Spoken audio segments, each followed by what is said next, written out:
এক American special ফোর্সের commando team Moldova নামক এক রাষ্ট্রে এক বিশেষ মিশন পরিচালনা করে। তবে এই মিশনে যে আমেরিকান এই স্পেশাল ফোর্সের পুরো টিম গায়েব হয়ে যায়। ফলে আমেরিকান স্পেশাল ফোর্স থেকে আরো হাজার হাজার কমান্ডো পাঠানো হয় তাদের এই টিমকে রেস্কিউ করে আনার জন্য। কিন্তু এখানে আসার পরে তারাও মুখোমুখি হয়ে পড়ে এক ভয়ানক রাশিয়ার বাহিনীর সাথে। আর এই রাশিয়ার বাহিনী যে কি পরিমাণ ডেঞ্জারাস তা মুভির ভেতরেই তোমরা দেখতে চলেছ। কারা আমেরিকান স্পেশাল ফোর্সদের উপরে এমন ভয়াবহ তাণ্ডব চালাচ্ছে তার কারণ খুঁজে বের করতে আমেরিকার বেইজে আনা হয় সেই দেশের এক গগল স্পেশালিস্টকে। আর সে যেই তথ্য আমেরিকান স্পেশাল ফোর্সদের কাছে জানায় সেটা শুনে সকলের আত্মা কেঁপে ওঠে। তবে এই আমেরিকান স্পেশাল ফোর্সদের সাথে লাস্ট পর্যন্ত কি ঘটেছিল? তারা কি পেরেছিল যান বাঁচিয়ে নিজের দেশে ফিরে যেতে, নাকি তারাও রেস্কিউ করতে এসে রাশিয়ার এই বাহিনীর শিকারে পরিণত হয়েছিল? এই সকল প্রশ্নের উত্তর পেতে হলে তোমাদের দেখতে হবে 2016 সালের science fiction action war movie যার নাম স্পেকট্রা। যেহেতু এটা একটা সায়েন্স ফিকশন মুভি তাই বাস্তবতার সাথে না মিলানোর অনুরোধ রইল। তো চলো একটি সাবস্ক্রাইব করে দিয়ে শুরু করি আজকের এক্সপ্লেইন। মুভির শুরুতে আমাদের ইউরোপের মালদোভা নামের এক বিধ্বস্ত রাষ্ট্রকে দেখানো হয়। আসলে রাশিয়ান স্পেশাল ফোর্সেরা নিজেদের ক্ষমতায় এই দেশ দখল করে নিয়েছে, কারণ রাশিয়া তাদের এক বিশেষ বাহিনী গঠন করার জন্য এই রাষ্ট্রের উপরে এক্সপেরিমেন্ট চালাচ্ছিল। এখানে দেখা যায় শত শত কাচের চেম্বারের মধ্যে মানুষের ব্রেইন ও নার্ভগুলোকে এক বিশেষ সায়েন্টিফিক ব্যবস্থার মাধ্যমে জীবিত রাখা হয়েছে। আর অল্প দূরেই দেখা যায় আরো গ্লাসের কন্টেনারের মধ্যে মানুষের মতো এক বিশেষ ধরনের ক্রিয়েচার বন্দী রয়েছে। তোমাদের বিষয়টা খুলে বলি, রাশিয়ানরা চাচ্ছিল তাদের এই কমান্ডো, প্যারাকমান্ডো, স্পেশাল ফোর্স বাদেও এমন বাহিনী গঠন করতে যারা একাই হবে 1000 জনের সমান, আর তারা হবে চির অমর। আর যদি তারা এই বাহিনী গঠন করতে সফল হয় তবে পুরো পৃথিবীতে শুধুমাত্র তাদের রাজত্ব চলবে। তবে রাশিয়ানদের এই কাজের মধ্যে বাহাত ঝুঁকিয়ে দিয়ে আমেরিকা তাদের এক প্লাটুন স্পেশাল ফোর্সের টিম পাঠায় মালদোভা রাষ্ট্রকে সাহায্য করার জন্য। এখানে আমরা সেই টিমের এক কমান্ডো সার্জেন্ট ডেভিডকে দেখতে পাই। তার টিমের সবাই ভেতরে গেলেও যখন লম্বা সময় পরেও ফিরে আসছিল না, এটা দেখে সে এক পা করে ভেতরে আগানো শুরু করে। ভেতরে সে যে দেখতে পায় তার টিমের কেউ জীবিত অবস্থায় দাঁড়িয়ে নাই, মানে সকল কমান্ডোদের কেউ খারাপভাবে মেরে ফেলেছে। আর তাদের এমনভাবে মারা হয়েছে যেন দেখে মনে হচ্ছে তারা বরফের মধ্যে জমে মারা গেছে। এই অবস্থা দেখে সে বুঝতে পারে এখানে তার টিমের সাথে খুব খারাপ কিছু হয়েছে। তাই সে যখন ফিরে আসার জন্য পেছনে পা বাড়ায়, ঠিক তখন এক বিশেষ ধরনের ক্রিয়েচার এসে তার বডির মধ্যে ঢুকে যায়, আর ফলে সার্জেন্ট ডেভিড সেখানেই তার প্রাণ হারায়। সিন শিফট হলে আমরা আমেরিকার ক্যালিফোর্নিয়ার স্টেট দেখতে পাই। এখানে আমাদের পরিচয় হয় জুনিয়র সায়েন্টিস্ট ক্লাইভের সাথে। সে মূলত ডারপা নামক একটি আমেরিকান সংস্থার একজন জুনিয়র সায়েন্টিস্ট। আর বর্তমানে সে ডারপার পরবর্তী প্রজেক্টের জন্য লেজার ভিশন ওয়েপন বানানোর চেষ্টা করছিল, যেটা নভোচারীরা ভিনগ্রহের এলিয়েন বা প্রাণীদের সাথে লড়াই করার জন্য ব্যবহার করতে পারে। একদিন তার এই প্রজেক্ট কমপ্লিট হলে তার এই আবিষ্কার ডারপার কর্মকর্তাদের দেখানো শুরু করে। সেখানে সে মাত্র একটি লেজার লাইট দিয়ে বরফের টুকরোকে সেকেন্ডের মধ্যেই পানিতে পরিণত করে দেয়। তবে ওই সময়ে ডারপার কর্মকর্তাদের সাথে সেখানে উপস্থিত ছিল আমেরিকার আর্মির লেফটেন্যান্ট কর্নেল মাইক। তিনি জানায়, তোমার এই কাজ আমার খুবই পছন্দ হয়েছে, তাই তোমাকে এখন আমাদের জন্য কিছু ওয়েপন বানিয়ে দিতে হবে। ক্লাইভ বুঝতে পারে এখন আমেরিকান আর্মিরা তার বানানো এই ওয়েপন মানুষ মারার জন্য ব্যবহার করবে, কিন্তু তার হাতে তো আর কিছু করার নাই, কারণ সে আইনের হাতে বাধা। ফলে সে বাধ্য হয়ে আমেরিকার সামরিক প্লেনে করে ইউরোপের মালদোভায় আমেরিকান আর্মি বেজের ক্যাম্পে চলে আসে। তবে এখানে সে প্লেন থেকে নামার সময় বুঝতে পারে এটা আর 4-5টা সাধারণ ক্যাম্পের মতো নয়। এখানে মারাত্মক সব ফোর্সেরা একে একে এসে জমা হচ্ছে, মানে কিছু একটা ঘটেছে যেটা মোটেও স্বাভাবিক কিছু নয়। সেখানে তাকে রিসিভ করে লেফটেন্যান্ট স্টিভ। যাওয়ার সময় লেফটেন্যান্ট স্টিভ ক্লাইভকে বলতে থাকে, 2 সপ্তাহ আগে আমাদের স্পেশাল ফোর্সের একটি টিম মালদোভার এক স্টেটে মিশনে যেয়ে পুরোপুরিভাবে গায়েব হয়ে গেছে। তারা কোথায় আছে, কোথায় গেছে, বা জীবিত আছে নাকি মারা গেছে তারা কিছুই জানে না। তাদের কাছে শুধুমাত্র কিছু ভিডিও ক্লিপ রয়েছে। ক্লাইভকে ভেতরে নিয়ে যাওয়া হলে সেই স্পেশাল ফোর্সের টিমের মাথায় লাগানো হিটক্যামের লাইভ ভিডিও ফুটেজ তাকে দেখানো হয়। ক্লাইভ গভীর মনোযোগ দিয়ে সেই ফুটেজগুলো দেখা শুরু করে। তবে সবার মতো সেও কিছুই দেখতে পারছিল না, কারণ সেখানে দেখা যায় আমেরিকার কমান্ডোরা ব্ল্যাক ইন স্পেসে ফাঁকা জায়গায় শুট করছিল। তবে ক্লাইভ বুঝতে পারে তারা যেহেতু ফায়ার করছিল মানে অবশ্যই তাদের সামনে কেউ না কেউ ছিলই। এবার সে অতি স্লো মোশন ভিডিও প্লে করে সেটা খোঁজা শুরু করে। এবার সে কমান্ডোদের সামনে এক সাদা কালারের ধোঁয়ার মতো আজব এক ক্রিয়েচার দেখতে পায়। তবে ক্লাইভ সবার মতোই এখানে এসে আটকে যায়, কারণ সায়েন্স কোনোদিন ভূতে বিশ্বাস করে না, আর এরা দেখতে ভূতের মতো ছিল না। এবার তাকে লাস্ট ফুটেজ হিসেবে সার্জেন্ট ডেভিডের ক্যামেরার ভিডিও তাকে দেখানো হয়। এবার সেও দেখতে পায় সেই সাদা ধোঁয়ার ক্রিয়েচার এসে সার্জেন্টের বডির মধ্যে ঢুকে যায়, আর সার্জেন্ট ডেভিড সেখানেই সেদিন মারা যায়। এবার ক্লাইভ দেখতে পায় সার্জেন্ট মারা যাওয়ার পরে সেই ক্রিয়েচার তার বডি থেকে বেরিয়ে যায়। ক্লাইভ কিছু বলার আগেই সার্জেন্ট ভিক্টোরিয়া জানায়, গত 2 সপ্তাহ ধরে আমাদের এই টিম পুরোপুরি রাডারের বাইরে রয়েছে, তবে আমরা সার্জেন্ট ডেভিডকে মৃত অবস্থায় রেস্কিউ করতে পেরেছি। আর সার্জেন্ট ডেভিডের পোস্টমর্টম থেকে জানা যায় তার ভেতরের সকল অর্গান বরফের মতো জমে যাওয়ার কারণেই তার মৃত্যু হয়েছিল। আর এই সাদা ক্রিয়েচারগুলো লাস্ট 2 সপ্তাহ ধরে এখানে এসেছে, তবে তারা কিভাবে আসলো আর কে তাদের এনেছে সেটা তাদের এখনো অজানা। তাই ক্লাইভ জানায় এরা কারা আর কিভাবে এই হত্যাযজ্ঞ চালাচ্ছে সেটা জানার জন্য আমার এই ক্রিয়েচারদের ক্লোজ শর্ট ফুটেজ লাগবে। তাই আমি চাই সরাসরি ওয়ার জোনে যে এই ক্রিয়েচারদের লাইভ ফুটেজ সংগ্রহ করতে। লেফটেন্যান্ট কমান্ডার স্টিভ তাকে জানায় আগামীকাল আমাদের একটি ডেল্টা ফোর্সের টিম সেই বিল্ডিং এ যাবে হারিয়ে যাওয়া কমান্ডোদের রেস্কিউ করে আনার জন্য। তুমি চাইলে তাদের সাথেই মিশনে যেতে পারো। ফলে ক্লাইভ তার বানানো high frequency pixel camera install করে নেয় কমান্ডোদের সাজোয়া যানের ওপরে। এই ক্যামেরার অতি তীক্ষ্ণ লেজার লাইট দিয়ে অদৃশ্য সকল কিছুকে ভিডিও ধারণ করা সম্ভব, যেটা তাকে এই ক্রিয়েচারদের বংশ পরিচয় খুঁজে বের করার জন্য হেল্প করবে। তবে তার এই কাজকর্ম দেখে সেখানের কমান্ডোরা তার খিল্লি উড়ানো শুরু করে। তারা জানায় ডেজার গান, ট্র্যাকিং পয়েন্ট গান দিয়ে আমরা কিচ্ছু করতে পারছি না, আর দেখো মহাশয় এসেছে তার বানানো ক্যামেরা দেখাতে। তবে ক্লাইভকে বাঁচাতে সেখানে আসে আরেক সার্জেন্ট মার্ক। সে এসে তাদের টিমের ছেলেপেলেদের থামিয়ে দেয় আর তাদের জানায় তোমরা মিশনে নামার আগে নিজেদের সেফটির জন্য যে নাইট ভিশন গগলস আর এই বিশেষভাবে মডিফাই করা সাজোয়া যান ব্যবহার করো, এই সবকিছুর ডিজাইনার কিন্তু এই ক্লাইভ। ফলে জুনিয়র কমান্ডোরা তাদের ভুল বুঝতে পারে আর ক্লাইভের কাছে ক্ষমা চায় তাদের কৃতকার্যের জন্য। সেখানে আরো এক কমান্ডার এসে উপস্থিত হয় যার নাম গ্যাব্রিয়েল। কমান্ডার গ্যাব্রিয়েল আসলে চাচ্ছিল না যে ক্লাইভ তাদের সাথে এই মিশনে যাক, তবে যেহেতু ক্লাইভ ওপর থেকে পারমিটেড তাই গ্যাব্রিয়েল জানায় ক্লাইভ যেন তার বিনা অনুমতিতে কোনোভাবেই সাজোয়া যান থেকে বাইরে বের না হয়। সবকিছু প্রস্তুত করে সার্জেন্ট মার্ক তার ডেল্টা ফোর্সের কমান্ডোদের পুরো মিশনের প্ল্যান বুঝিয়ে দিতে থাকে। সেখানে সার্জেন্ট মার্ক ম্যাপের মধ্যে একটি বিল্ডিং দেখিয়ে জানায় তাদের আগের টিম মূলত এই বিল্ডিং এর মধ্যে ঢুকেই নিখোঁজ হয়ে গেছে। মানে এই বিল্ডিং এর মধ্যে এমন কিছু আছে যারা কমান্ডোদের মেরে ফেলছে। তাই আগের টিম যেই ভুলগুলো করেছিল আমরা সেই ভুলগুলোর ধারে কাছেও যাব না। আর তাদের এই মিশনের মেইন পয়েন্ট হলো হারিয়ে যাওয়া বা বেঁচে থাকা কমান্ডোদের নিরাপদে বেজে ফিরিয়ে আনা। কিন্তু তারা তো জানে না যে তাদের এই টিমের সাথেই ইতিমধ্যে কি ভয়ানক ঘটনা ঘটে গেছে। সেখানে ক্লাইভকে দায়িত্ব দেওয়া হয় সে যেন সাজোয়া যানের মধ্যে বসে ডেল্টা ফোর্সের হেড ক্যামের ভিডিও ফুটেজ অ্যানালাইসিস করে, কারণ তারা চায় না ক্লাইভ বাইরে বের হোক, কারণ সে একজন সায়েন্টিস্ট, কোনো যোদ্ধা নয়। আর এই মিশনে যেয়ে যদি তার জান চলে যায় তবে কমান্ডোদেরকে আবার জিজ্ঞাসাবাদ করা হবে। তবে ক্লাইভ এই শর্তেই রাজি হয়ে যায়, কারণ সে চায় যে কোনো শর্তে ওয়ার জোনে পৌঁছাতে। একবার পৌঁছে গেলে বাকিটা সে নিজেই দেখে নিতে পারবে। এবার সকল কিছু প্রিপারেশন কমপ্লিট করে তারা 10টি সাজোয়া যান ও ভারী সব ওয়েপেন লোড করে ক্যাম্প থেকে সেই বিল্ডিং এর উদ্দেশ্যে বের হয়। নির্দিষ্ট এরিয়ায় ঢোকার সময় তারা দেখতে পায় পুরো শহর একদম লন্ডভন্ড হয়ে রয়েছে, তবে কোনো রকম বাধা ছাড়াই তারা সামনে এগোতে থাকে। ভেতরে দেখা যায় সকল কমান্ডোরা তাদের রাইফেল লোড করে নিচ্ছে, আর ক্লাইভ তার দায়িত্ব মতো সকল কমান্ডোদের হেড ক্যামের ভিডিও মনিটরিং করছে।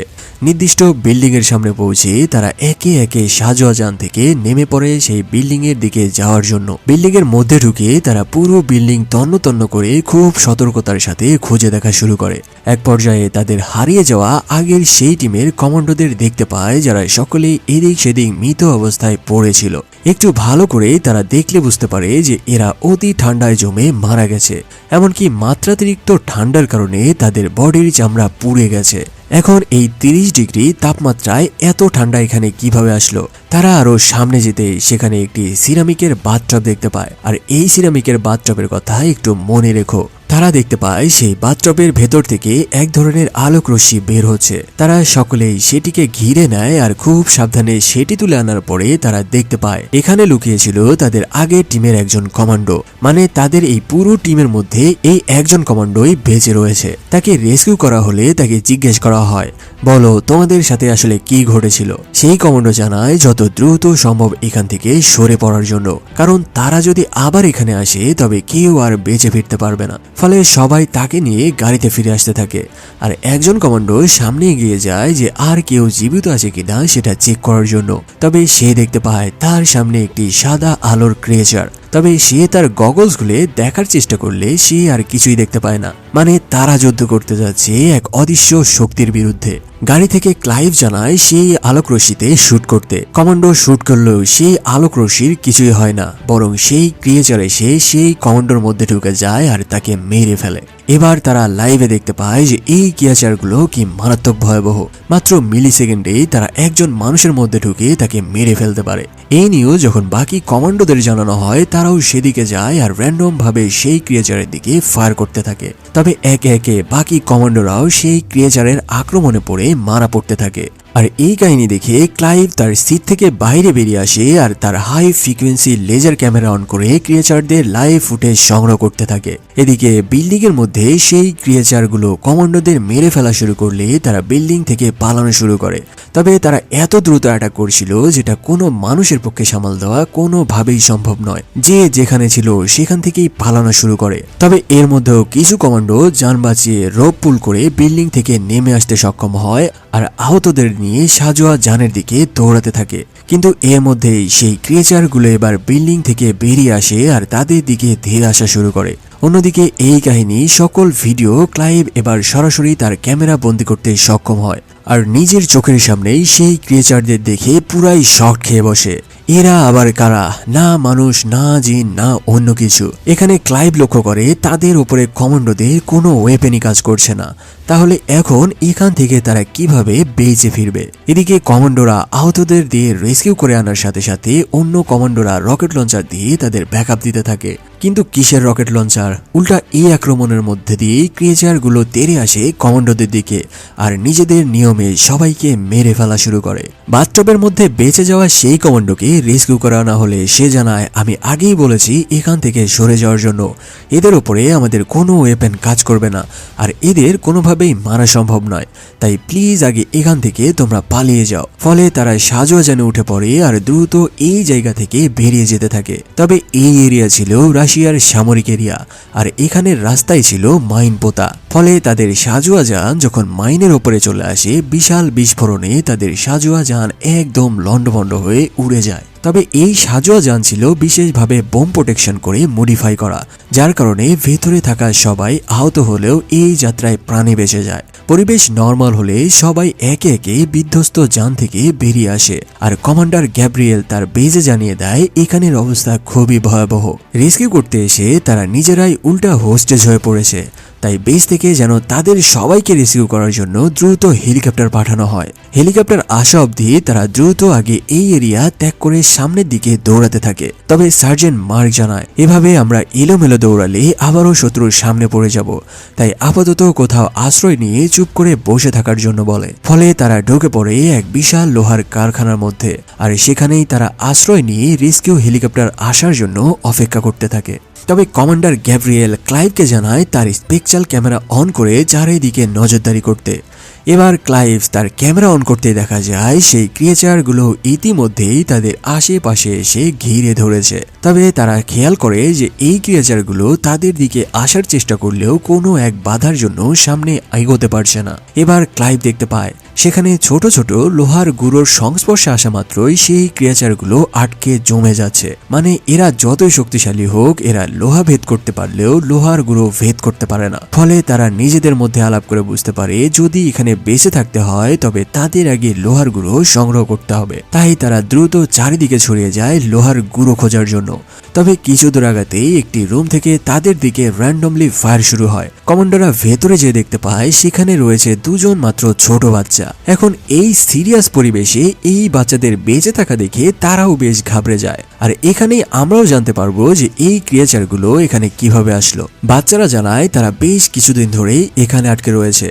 তাদের বাবা ছিল একজন আমেরিকান সায়েন্টিস্ট, তবে সে রাশিয়ানদের সাথে এই এলাকায় হোমো সাপিয়েন্স ইডিয়াল 2 প্রজেক্ট নিয়ে কাজ করছিল।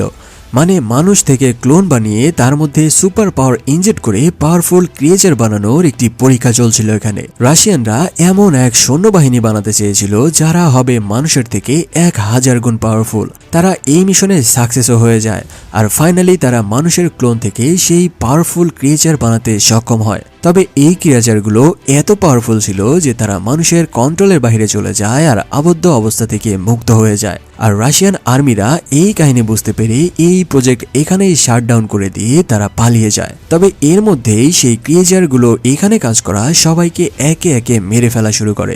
আর এই বাচ্চাদের বাবা জানতো যে কিভাবে এই ক্রিয়েচারদের রোধ করা যায়, তাই সে এই লোহার গুঁড়ো দিয়ে পুরো এলাকার চারিদিকে বেষ্টনী দিয়ে দেয় যেন সেই ক্রিয়েচারগুলো এই লোহার বেষ্টনী ভেদ করে তাদের দিকে আসতে না পারে। তবে এই কাজ করতে যেয়ে সেই ক্রিয়েচারগুলো তার বাবাকেও মেরে ফেলে আর তারা এখানেই আটকে যায়।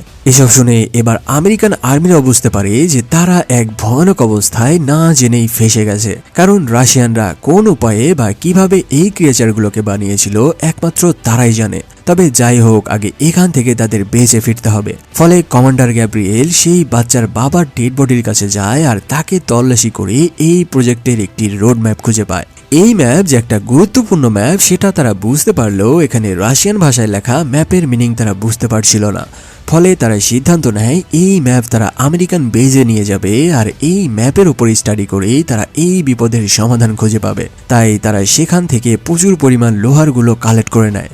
এরপর তাদের সাথে আনা ফাঁকা গ্রেনেডগুলোর মধ্যে লোহার গুঁড়ো ঢুকাতে থাকে, সেই সাথে কাচের বোতলে করে লোহার গুঁড়ো ভরে নেয় আর সেই বোতলগুলো গ্রেনেড লঞ্চারে লোড করে নেয়। এদিকে ক্লাইভ ওই রুমে থাকা প্রয়োজনীয় ইকুইপমেন্ট দিয়ে তার স্পেকট্রাল ক্যামেরা মডিফাই করে ফেলে, যেটা দিয়ে এবার সরাসরি সেই ক্রিয়েচারগুলো নিজের চোখেই দেখা যাবে। মানে সোজা কথায় এই ক্যামেরার লেজার লাইট কোনো অদৃশ্য বস্তুকেও দৃশ্যমান করতে সক্ষম।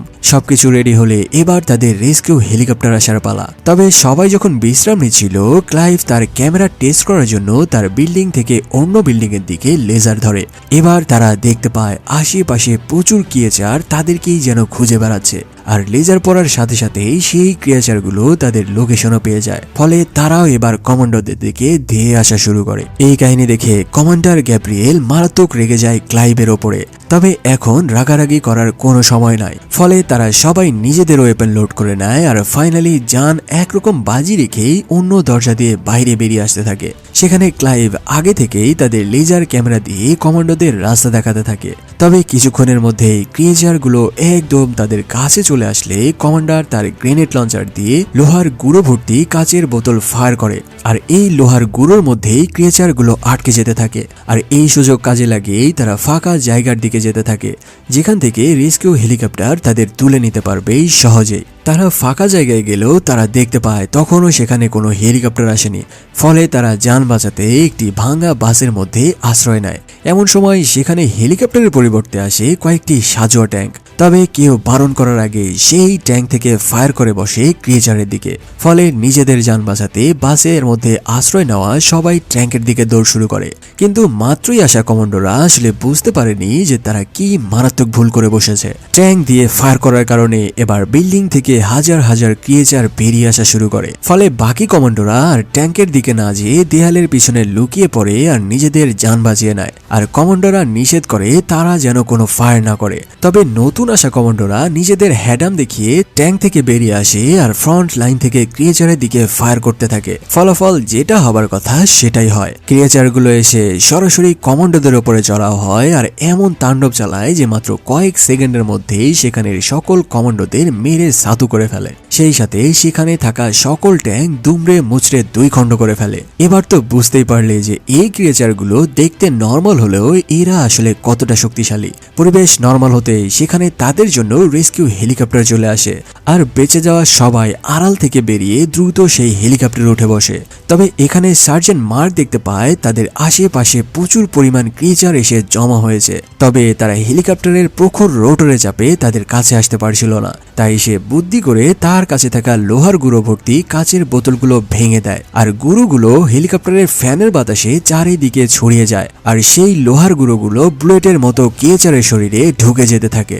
আর এই সুযোগকে কাজে লাগিয়ে তারা হেলিকপ্টারে উঠে পড়ে আর এই যাত্রায় প্রাণ নিয়ে ফিরে আসতে সক্ষম হয়। তবে ক্রিয়েচারদের এই তাণ্ডবে ক্লাইভের সেই ক্যামেরায় সেখানেই বিধ্বস্ত হয়ে পড়েছিল, মানে তার সংগ্রহ করা সকল ফুটেজ সেখানেই নষ্ট হয়ে গিয়েছে। বেজে ফিরে তারা আলোচনা করতে থাকে তাদের ব্যাকআপ টিমের সাহায্যে তারা আমেরিকার বেজে ফিরে যাবে আর এই ক্রিয়েচারদের বিরুদ্ধে মোকাবেলা করার জন্য কোনো এক ওয়েপন বানিয়ে তারপর যুদ্ধে নামবে। তবে ঠিক ওই সময়ে সেখানে বেজের বাইরে বিকট শব্দে কন্টেনার ওপর থেকে পড়লে তারা দ্রুত বাইরে আসে। সেখানে দেখা যায় তাদের ব্যাকআপ টিমের ক্যাপ্টেন অ্যালেক্স এসে জানায় এই বেজে আনা স্পেশাল ফোর্সের সকল কমান্ডো এই মিশনে মারা গেছে আর সে মাত্র 16 জনকে বাঁচাতে সক্ষম হয়েছে আর তাদের নিয়ে কোনো রকমের যান বাঁচিয়ে এখানে ফিরে এসেছে। এখন এই কাহিনী দেখে বাকি কমান্ডোরাও তাদের বেঁচে থাকার আশা হারিয়ে ফেলে, কারণ আমেরিকার সাথে তাদের যোগাযোগ সম্পূর্ণ বিচ্ছিন্ন। যদি তারা আমেরিকার সাথে যোগাযোগ করতে না পারে তবে এই ভয়ানক অভিজ্ঞতার বর্ণনা তারা জানাতে পারবে না। আর এদিকে আমেরিকা যদি তাদের খোঁজার জন্য আরো অনেকগুলো টিম ওয়েপেন ছাড়াই এখানে পাঠায় তবে তারাও এদের সাথেই মারা পড়বে। আর তার থেকেও বড় জরুরি যেভাবেই হোক এই ক্রিয়েচারদের হাত থেকে তাদের নিজেদের বাঁচিয়ে দেশে ফিরতে হবে। এভাবে সবাই একে একে নিজেদের মত প্রকাশ করতে করতে নিজেদের মধ্যেই তর্কে জড়াতে থাকে। এমন সময় ক্লাইভ জানায়, আচ্ছা তোমাদের কি মনে আছে আমাদের একজন কমান্ডো কিভাবে সার্ভাইভ করে দীর্ঘদিন সেই বিল্ডিং এর মধ্যে বেঁচে ছিল? সবাই জানায় হ্যাঁ, সে একটা টবের নিচে লুকিয়েছিল। ক্লাইভ জানায়, আমি ক্রিয়েচারদের নেচার অনেক পরীক্ষা করে দেখেছি, তারা লোহা ভেদ করতে পারলেও সিরামিক ভেদ করতে পারে না। আবার বড় লোহা বা বুলেট তাদের ক্ষতি করতে না পারলেও লোহার গুঁড়ো তাদের ঠিকই দুর্বল করতে সক্ষম। মানে তারা যতই শক্তিশালী হোক তাদের কোনো না কোনো অবশ্যই দুর্বলতা রয়েছে। আর যেহেতু আমাদের মতোই কোনো মানুষ তাদের বানিয়েছে তার মানে তাদের নিউট্রাল করার কোনো না কোনো উপায় অবশ্যই রয়েছে, যেটা আমাদের খুঁজে বের করতে হবে। আর এদিকে যেহেতু আমরা উইদাউট কমিউনিকেট আমেরিকায় ফিরতে পারবো না, ফলে আমাদের উচিত জীবনের বিনিময় হলেও এই ক্রিয়েচারদের নিউট্রাল করা। ফলে তাদের আগে খুঁজে বের করতে হবে এরা কোথায় জন্ম নিয়েছে, কারণ যেখানেই তাদের জন্ম হয়েছে এখানেই তাদের মারার অস্ত্র রয়েছে। এতগুলো কথা একসাথে শুনে এবার সবাই তাদের ভুল বুঝতে পারে আর ক্লাইভের কথার মানেও বুঝতে পারে। তারা এবার সেই লোকের বডি থেকে পাওয়া ম্যাপ বের করে আর সেটি বোঝার চেষ্টা করে। অনেক খোঁজাখুঁজি আর অ্যানালাইসিসের পরে তারা জানতে পারে এই ক্রিয়েচারগুলোর জন্ম হয়েছিল এক রাশিয়ার পাওয়ার প্ল্যান্টে। আর সেই পাওয়ার প্ল্যান্টে রয়েছে এক বিশেষ রেডিও ম্যাগনেটিক মেশিন, যেটা থেকে এই ক্রিয়েচারগুলো স্বয়ংক্রিয়ভাবে নিয়ন্ত্রণ হচ্ছে। উদাহরণস্বরূপ বলা যায় পাবনার পারমাণবিক পাওয়ার প্ল্যান্টের কথা। যারা পাবনা থেকে দেখছো সাবধান কিন্তু।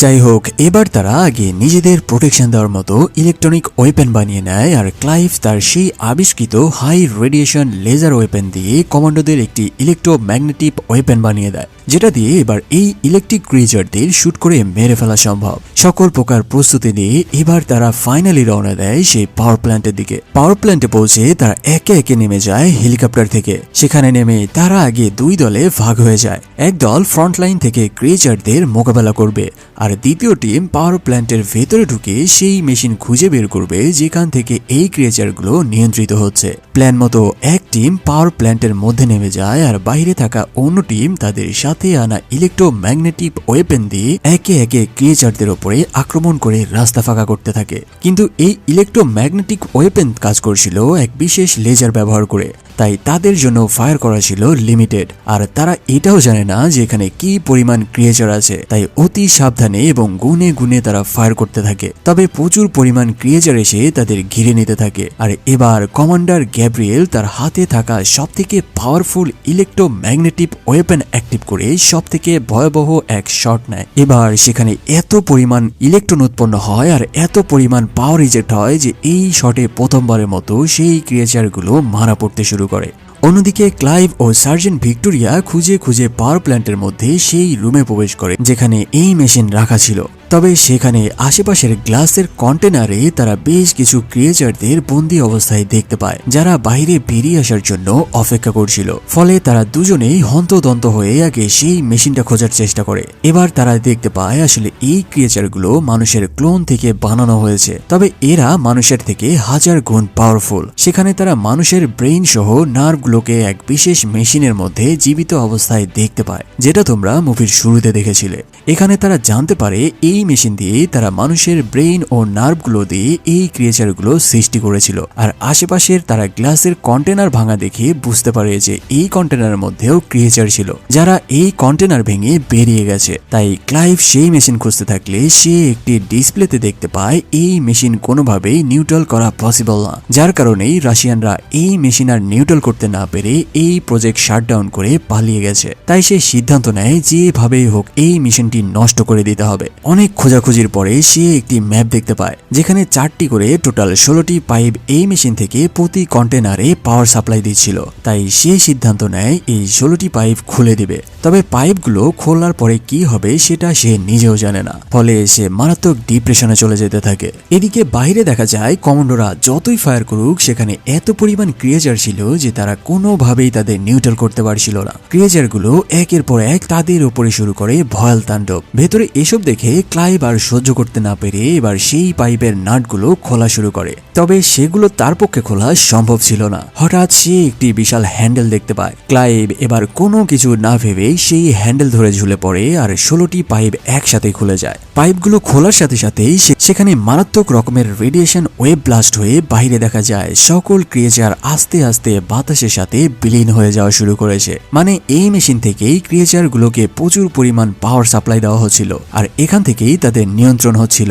আস্তে আস্তে সকল ক্রিয়েচার বিলীন হয়ে গেলে ক্লাইভ ও ভিক্টোরিয়া বাহিরে বেরিয়ে আসে। কমান্ডার গ্যাব্রিয়েল ও সার্জেন্ট মার্ক আহত সবাইকে রেস্কিউ করে হেলিকপ্টারে তুলে নেয় আর বেজে ফিরে আসে। সেই সাথে আহতদের সবাইকে দ্রুত চিকিৎসার ব্যবস্থা করা হয়, কারণ তারা এতক্ষণ যুদ্ধ করেছে এক মারাত্মক রেডিয়েশন ওয়েভের মধ্যে থেকে। তাই রেডিয়েশনের সাইড ইফেক্ট থেকে বাঁচার জন্য তাদের মাল্টি রেডিয়েশন ওয়েভ থেরাপি প্রদান করা হয়। আর ফাইনালি তারা আমেরিকার সামরিক বাহিনীর সাথে যোগাযোগ করে তাদের নিজের দেশের উদ্দেশ্যে রওনা দেয়। আর এখানেই এই মুভির সমাপ্ত হয়। মুভির এক্সপ্লেনেশন ভালো লাগলে সাবস্ক্রাইব করতে ভুলো না।